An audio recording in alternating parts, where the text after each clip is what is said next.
1 year later. Aina wandered the bustling streets of Inner Kyrnos, hood pulled low over her forehead. The marketplace was a vibrant riot of stalls lining a broad street paved with honey-coloured stone. Bright-eyed Maioni shouted out their wares without a care in the world, selling embroidered silks and gold-plated pottery amongst an assortment of equally useless things. Aina wrinkled her nose. Such abundance, she thought, recalling the foul-smelling pelts she'd worn in Malin. The wooden straws her mother had carved for them to suck water straight from the ground. But Kyrnos, the largest kingdom in the upper realm of Maina, was a cesspit of abundance. It oozed from every street and stone, from the lush gardens and tinkling waterfalls, from flowers the size of Aina's face that burst at each corner. Every other doorframe was trimmed with gold, half the shop roofs shingled with gemstones. Even the blasted toilets in Kyrnos had seats of jade. And today, in honor of the Crown Princess's ascension, Kyrnos was at its worst. The marketplace in particular attracted merchants from across the realm, gathered in their most obnoxious display of wealth and frivolity, which made it the perfect spot for Aina's next crime. She stopped by a table draped in cerulean gauze. It boasted a collection of shells from the underwater kingdom of Amaratir, polished to gleam like pearls. Aina glanced around her, then reached out to swipe a shimmering conch. A hand enclosed her wrist.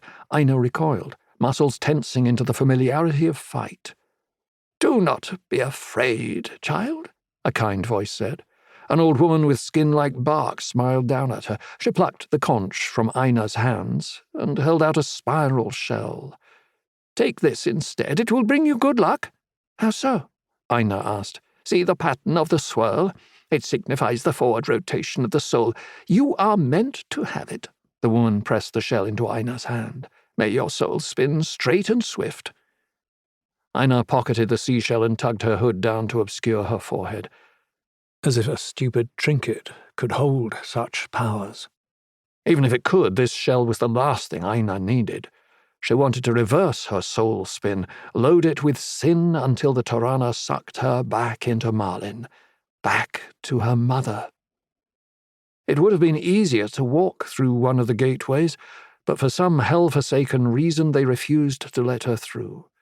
After ricocheting off the damn pillars for the 100th time, Aina had lost her patience, so she'd launched a methodical spate of wrongdoing over the past few weeks, pelting unsuspecting Maioni with rotten fruit, flipping off priests, scribbling curse words across the Torana, and stealing from Kyrnossi tea-houses and bakeries.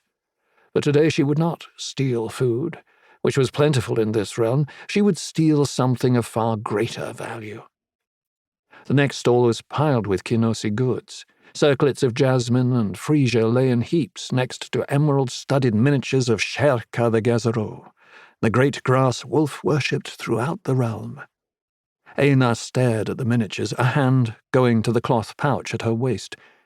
She pulled out a piece of shattered rock and ran a finger over its ridges. It had looked like something once. A tusked sea turtle. Her mother had carved it for her many years ago to keep Aina quiet and out of her hair. Aina never had any playthings in Malin, so her mother had channeled little figurines out of stone, spiked deer and tentacled sharks, and elephants with barbed trunks. There was even a broken nagamore somewhere in the pouch, along with the remains of a gazero. All her figurines had been crushed during the nagamore attack, but Aina remembered them well, the crude designs of her mother's making. Her gazero had been a fearsome thing, hackles raised, its tiny teeth on full display. So different from this timid Kyrnossi design, gentle-eyed and wrought of gold. Yet stealing something so extravagant would absolutely burden her soul. "You are a visitor?" A bearded man peered over the stall. "What luck! To commemorate the Crown Princess's ascension, I have special gifts for visitors."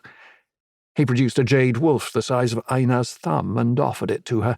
Aina backed away, fingers tightening around her broken rock. "I don't want that."